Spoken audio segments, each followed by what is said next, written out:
What is up, everybody? My name is Pauper Player, and today we're going to be unboxing Selesnya Bogles, Selesnya Auras, Selesnya Hexproof. There's a lot of names for this deck. This used to be one of my favorite decks to play in Modern, and I'm really excited to play it in Pauper. This deck is extremely strong at the moment, and it's kind of the reason why cards like Chainer's Edict and Diabolic Edict are so good right now. The goal of this deck is to play little creatures that can't be targeted by your opponent's spells and turn them into 25/25s by like turn 4. So if you're interested in this deck, the list will be down in the description below, and while you're down there, press the subscribe button. Last week I went over the accessories that I use when I play Paper Magic, and next week I'm going to be opening up Turbo Fog, so stick around for that. As per usual, I'll be sleeving my cards in my Dragon Shield matte sleeves and keeping my cards in my Ultimate Guard Boulder deck box. Packing peanuts. I'm super excited to finally be opening a Selesnya deck. Selesnya is my favorite guild in Magic, and there aren't any Selesnya decks in Pauper outside of this one. Although there was a new video posted pretty recently in the Pauper Reddit of a new Selesnya Reanimator deck, and I'm super excited for that. I'll link that in the description below if you guys want to check that out. So to kick things off, we're going to be looking at the card that the deck is named after, which is Slippery Boggle,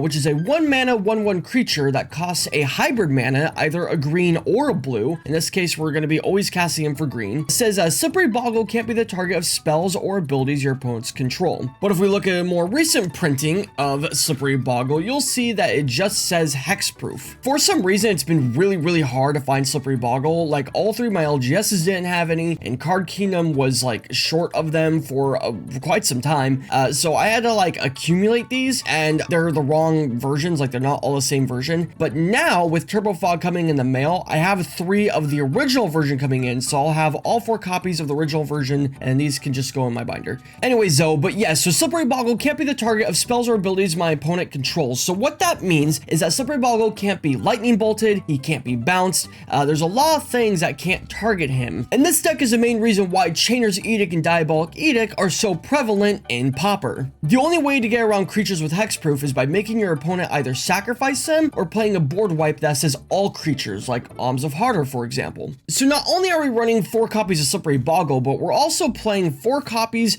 of Gladecover Scout, which is basically the same exact card. It's a 1 green mana 1/1 with Hexproof. So finally, we have 4 copies of Selesnya Ledgewalker, which is another creature with Hexproof, surprise surprise, but this one costs 2 mana, a green and a colorless, and Selesnya Ledgewalker also can't be blocked except by creatures with flying. So this is actually better than if Selesnya Ledgewalker had flying itself, because if it had flying itself, then Selesnya Ledgewalker could also get blocked by creatures with reach. But no, the only creatures that can block Selesnya Ledgewalker are creatures with flying. So those are the creatures of the deck. Let's go ahead and get into what makes these creatures so strong, starting off with Armadillo Cloak. Armadillo Cloak is a 3-mana enchantment aura that costs a green, a white, and a colorless that says enchant creature. Enchant creature gets +2/+2 and has trample, and whenever enchanted creature deals damage, you gain that much life. So let me go ahead and get into why this card is actually super busted. Now, the interesting thing about Armadillo Cloak is that the last part of its text box here, whenever enchanted creature deals damage, you gain that much life,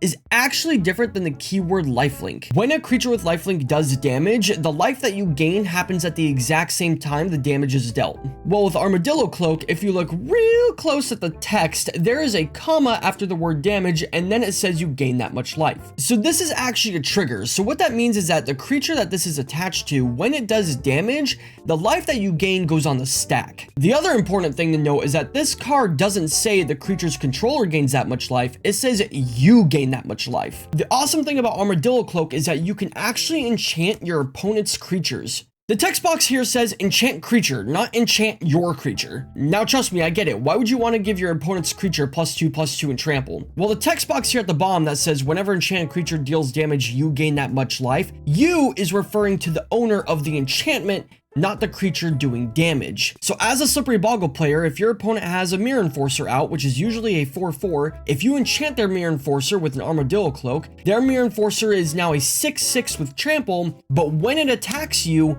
you gain the 6 life. What this means is that not only can Armadillo Cloak make your creatures really big, give them trample, and help you gain life, but it can also stop your opponent's creatures from dealing damage to you. The Mirror Enforcer is dealing 6 damage, but then you gain 6 life, so no damage was dealt. As I previously mentioned though, the life that you gain is a trigger, so it goes on the stack. Dying in Magic does not use a stack and it's instantaneous. So even if you have an Armadillo Cloak attached to your opponent's creature, if you are in lethal range, let's say you have 3 life points, if your opponent swings in for 6 damage, you're going to take that 6 damage before the life gain on Armadillo Cloak triggers. So if your opponent's about to kill you and you don't have any blockers, Armadillo Cloak unfortunately won't save you, but it's fantastic at any other point of the game. Hi, post-recording Joel here, as in I just finished recording the video, but you guys are obviously seeing this while I'm talking about it. Another cool thing about Armadillo Cloak, which I forgot to mention, is that because the ability goes on the stack, if you have multiple Armadillo Cloaks out,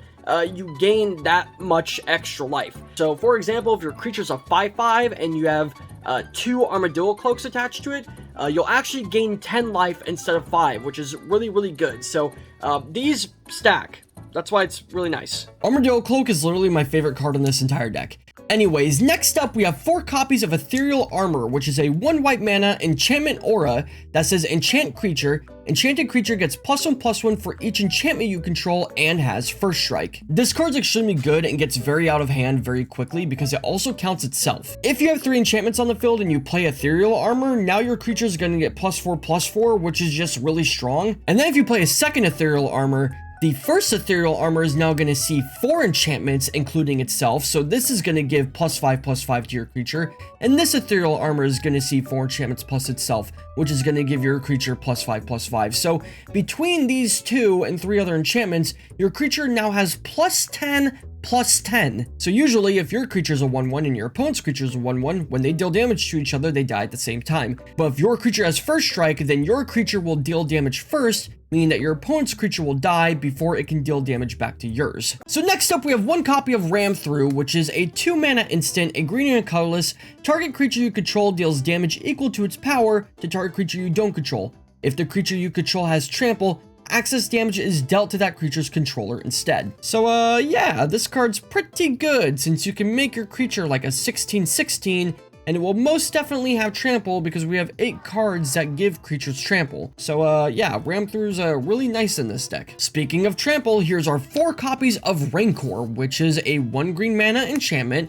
Enchanted creature gets +2/+0 and trample, and Rancor is put into the graveyard from play. Return Rancor to the owner's hand. Once you play Slippery Boggle, your goal is to get as many of these enchantments onto them as quickly as possible to deal as much damage as fast as possible. So you're probably empty-handed, so if Slippery Boggle dies, if you have another creature you can play, now you have Rancor back in your hand so you can start pumping up again. So running 4 copies of that. Next up, we have 4 copies of Ancestral Mask, which is a 3 mana enchantment, a green and 2 colorless. Enchanted creature gets +2/+2 for each other enchantment in play. So the difference between Ancestral Mask and Ethereal Armor is that Ethereal Armor says each enchantment you control, so Ethereal Armor does count itself.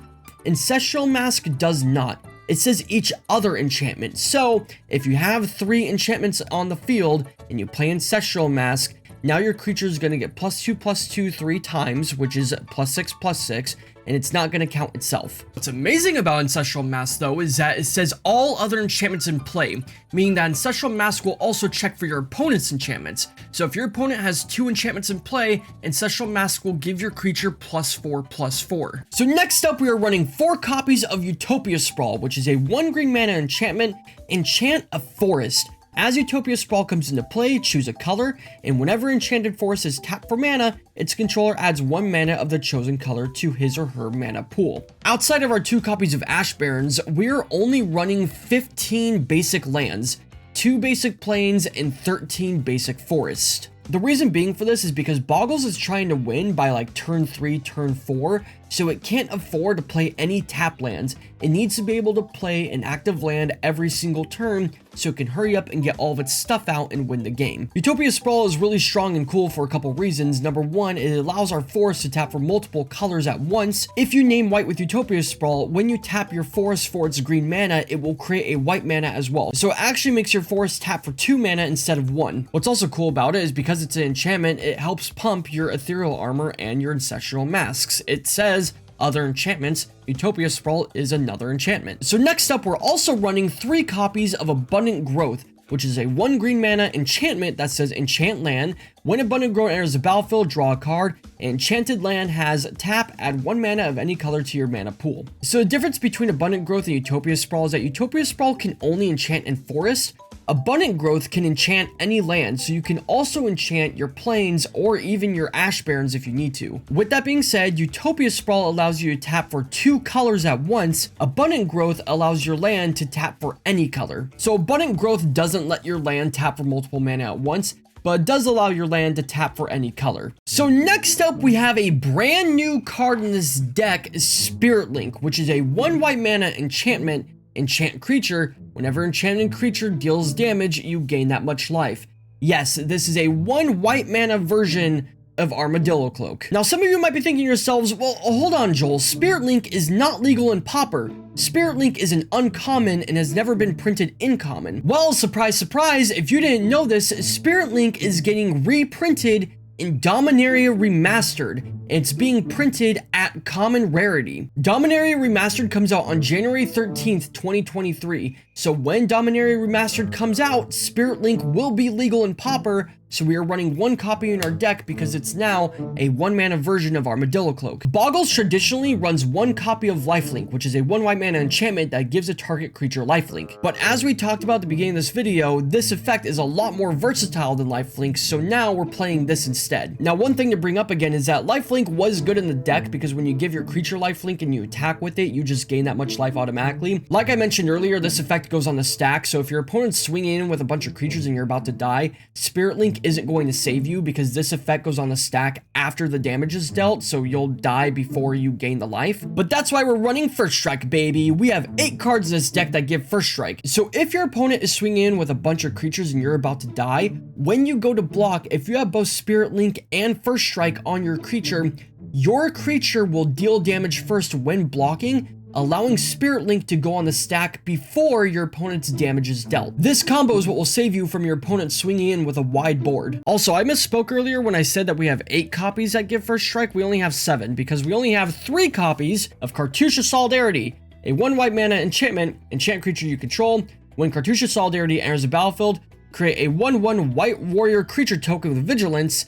An enchanted creature gets +1/+1 and has First Strike. So this card's pretty good. It pumps our guy, gives him First Strike, but the most important part of this card is the fact that it creates that 1/1 creature token. The token is a crucial answer for edict effects like Chainer's Edict and Diabolic Edict because those cards say sacrifice a creature. So the thing about them is that because they're not targeting the creature, they're targeting the player gets to choose what creature gets sacrificed. So obviously, if you only have your Slippery Boggle out and your opponent makes you sacrifice a creature, then you have to sacrifice a Slippery Boggle. But if you have that token, when they play Chainer's Edict, you can choose to sacrifice the token instead. So next up, we have 3 copies of Commune with Spirits, which is a 1 green mana sorcery. Look at the top 4 cards of your library. You may reveal any enchantment or land card from among them and put it into your hand.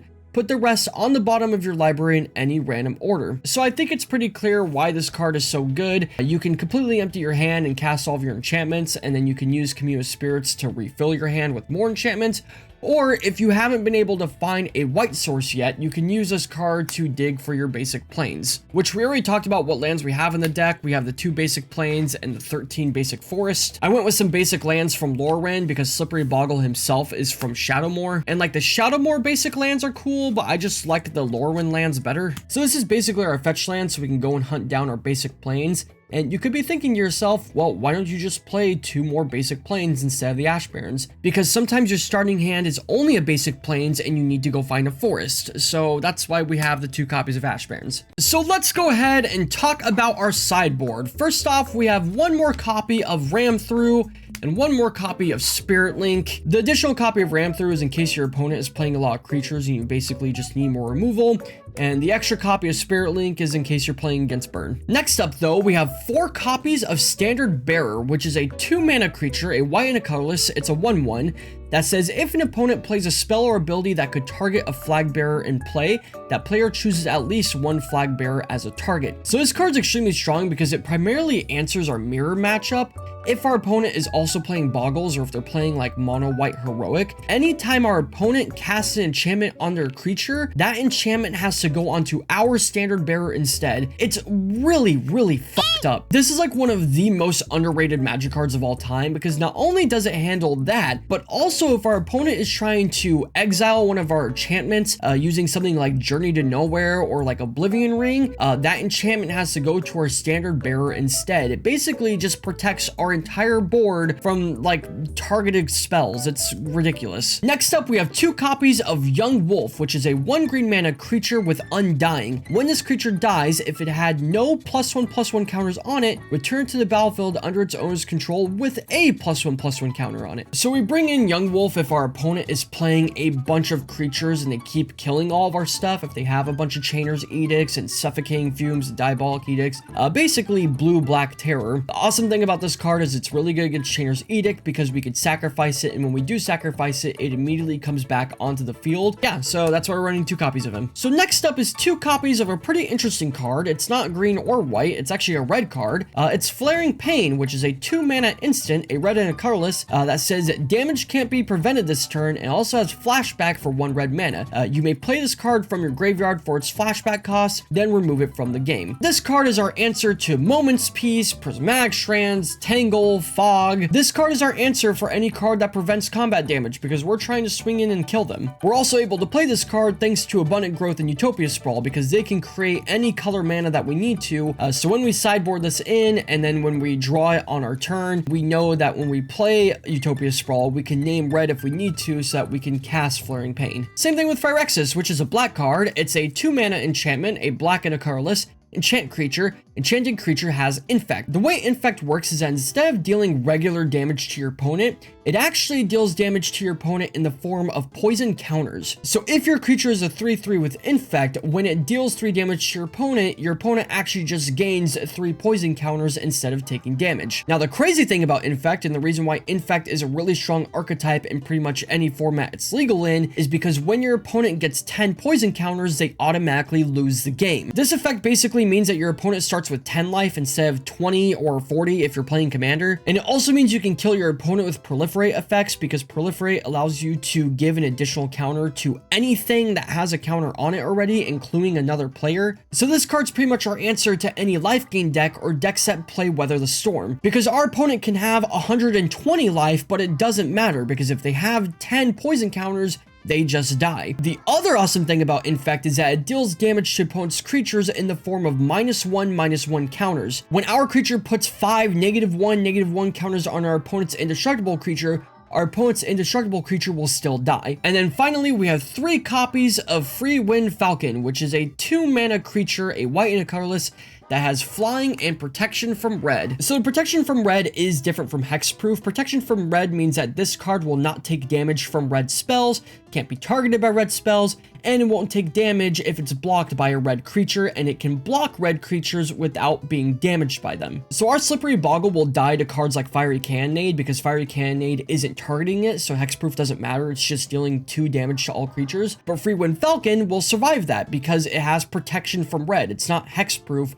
Fiery Cannonade can't do damage to it. So that's why we're running 3 copies of that. So that is going to be Selesnya Bogles, Selesnya enchantments, Selesnya hexproof, whatever.